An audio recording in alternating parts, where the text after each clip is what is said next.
Welcome back to the Achieve Your Apex podcast. Chad Hyams here, bringing you some more information and going even deeper on ways that you can achieve any apex you set for yourself. Now, we've been going through the first 3 chapters of my book, Achieve Your Apex. We're about to get into number 4, charting the course. Now, let's just take a little bit of a look back at number 3, where we talked about goal setting. You see, goal setting is a must. We have to have a target that we're shooting for. Otherwise, there's no way we bother to make a plan, which is what we're going to talk about in this chapter. The importance of that plan to achieve your goal. See, we talked about how do you go about setting a goal? How do you define them? Should they be long-term goals, short-term goals? How do we do that? If you missed any of that, go back and listen to the last few episodes where we were in chapter 3. I also gave you an acronym, TIME, to remember. So when you set a goal, you know it truly is a goal. And don't forget the I of time, which is key. Don't know what it is? Check out last episode and listen as I take you through that one more time, or go back and read chapter 3 of Achieve Your Apex. I know you've got a copy on your shelf somewhere.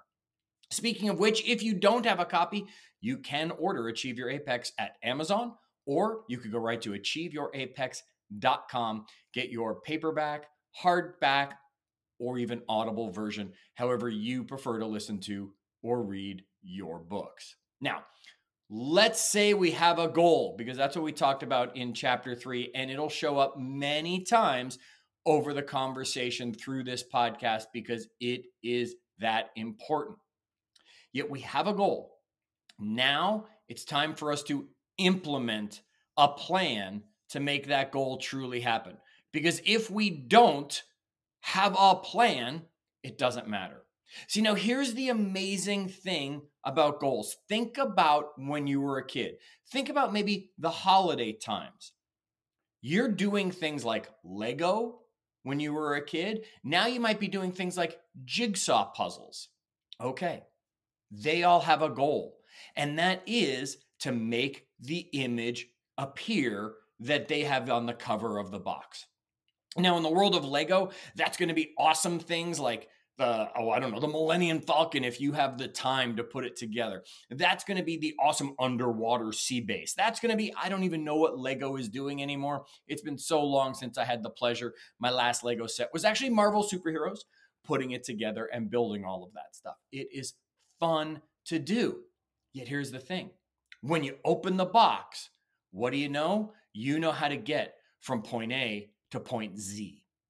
You see, there's a booklet right there in the Lego that says, take this block, put it with this block, here you go. Take that block, now put it with this block. Now put all these blocks together, and next thing you know, you've created the building, you've created the monster, you've created whatever it is that is the Lego package you decided to purchase. Did you know, though, if you took 6 of the 2x4 bricks in Lego, you could make over 900,000 different combinations of how they can go. So give a kid a bucket of Lego. Don't give them a book. Watch them go. They'll have a great time creating. And once they have created something, they'll tell you what they built. See, that's a very different way of planning towards your goal.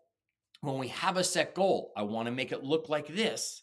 We follow the steps that are laid out for us. What about that jigsaw puzzle that you've worked on? Maybe it was with the family. Maybe it was on your own. What do? We dump out all the pieces. There might not be an instruction book. That's the point of a jigsaw puzzle. It doesn't say put this piece with this piece. That's no fun. Yet almost all of us go find all those edge pieces because we know that that's step 2. You see, step 1 was dump all the pieces out of the box, right? Then we get all the edge pieces and we get the corner pieces and we build the frame. Now, how many times have you ever done a jigsaw puzzle where you never looked at the box ever again? Probably very few. Every now and then you're pulling that box out, you're looking at it, you're holding the piece up, you're attempting to figure out where does it go in the puzzle so you can figure out if you're moving in the right direction towards your goal. Now, again, it's a different plan because you don't have every step laid out, yet that's the purpose. Although you still have an ultimate goal to make it look like the picture on the box, and you will refer back to that goal again and again and again. You see, predetermined kits like Lego and jigsaw puzzles and all of those things give us an amazing satisfaction when we complete them. We don't sit there and say, oh, look, I built something different. We don't sit there and say, oh, look, I got the pieces all wrong, yet look how cool this looks. No, we say we made the picture. We celebrate. We made whatever the Lego pack was supposed to be. We celebrate. It's not always about creating a goal and then just hoping we get somewhere near it and saying, look at us. It's having a path to follow on the way to every goal. And we want to help you create that. So on the next few episodes, as we are here in chapter 4, we're going to talk about building that plan, why we build that plan, the thoughts behind the plan, the goal of the plan for the goal. Did that make sense? It did to me. I hope it did to you too. Stick with me as we go through charting the course, chapter 4 of Achieve Your Apex. Until our next one, keep climbing.